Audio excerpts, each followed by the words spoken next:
Praise the lord. ದೇವರ ನಾಮಕ್ಕೆ ಸ್ತೋತ್ರ ಉಂಟಾಗಲ್ಪಡಲಿ. ಪ್ರೀತಿಯುಳ್ಳ ದೇವ ಜನರೇ, ಯೇಸು ಕ್ರಿಸ್ತನ ಹೆಸರಿನಲ್ಲಿ ನಾನು ನಿಮ್ಮನ್ನ ವಂದಿಸುತ್ತೇನೆ. ಒಂದು ಪೂರ್ವಕಾಲ ವೃತ್ತಾಂತ 17ನೇ ಅಧ್ಯಾಯ 27ನೇ ವಚನದಲ್ಲಿ ವಾಕ್ಯ ಈ ರೀತಿಯಾಗಿ ಬರೆಯಲ್ಪಟ್ಟಿದೆ. ಈಗ ನೀನು ನಿನ್ನ ಸೇವಕನ ಮನೆಯನ್ನು ಆಶೀರ್ವಾದಿಸಿ ಅದನ್ನು ಸದಾಕಾಲವು ನಿನ್ನ ಆಶ್ರಯದಲ್ಲಿ ಇಟ್ಟುಕೊಳ್ಳಬೇಕೆಂದು ಮನಸ್ಸು ಮಾಡಿದ್ದೀಯೆ ಎಂದು ವಚನ ಬರೆಯಲ್ಪಟ್ಟಿದೆ.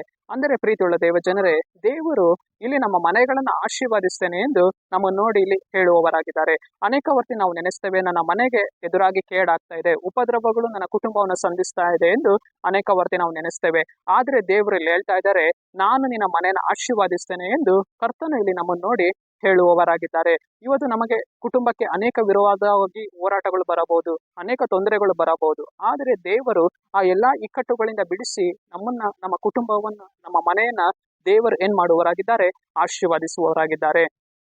ಹೇಗೆ ಕರ್ತನು ದಾವಿದನ ಮನೆಯನ್ನು ಆಶೀರ್ವಾದಿಸಿ ಅವನಿಗೊಂದು ಅಭಿವೃದ್ಧಿಯಾದ ಜೀವಿತವನ್ನು ತಂದು ಕೊಟ್ಟರೋ, ಅದೇ ರೀತಿಯಾಗಿ ನಮ್ಮ ಜೀವಿತದಲ್ಲಿಯೂ ಕೂಡ ಕರ್ತನು ನಮ್ಮ ಮನೆಗಳನ್ನು ಆಶೀರ್ವಾದಿಸಿ ಒಂದು ಅಭಿವೃದ್ಧಿಯನ್ನು ಕೊಂಡು ಬರುವವರಾಗಿದ್ದಾರೆ.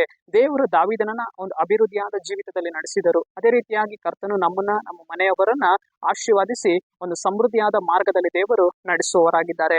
ಸರಿ, ನಾವು ಪ್ರಾರ್ಥಿಸೋಣ. ಅಪ್ಪ ದೇವರೇ, ನಿಮಗೆ ಸ್ತೋತ್ರ ಸ್ವಾಮಿ. ಈ ವಾಕ್ಯ ಭಾಗ ಸಂದೇಶವನ್ನ ನೋಡ್ತಾ ಇರುವ ಜನಗಳನ್ನು ನೀನು ಮುಟ್ಟು ಕರ್ತನೆ. ಅಪ್ಪ, ನೀನು ಅವರ ಜೀವಿತಗಳಲ್ಲಿ ಕ್ರಿಯೆ ಮಾಡಿ ಅಪ್ಪ ಅವರ ಮನೆಗಳನ್ನು ನೀನು ಆಶೀರ್ವಾದಿಸು. ನಿಮ್ಮ ನಾಮಕ್ಕೆ ಸ್ತೋತ್ರ ದೇವ. ನಜರೇತಿನ ಯೇಸುವಿನ ನಾಮದಲ್ಲಿ ತಂದೆಯೇ, ಆಮೇನ್.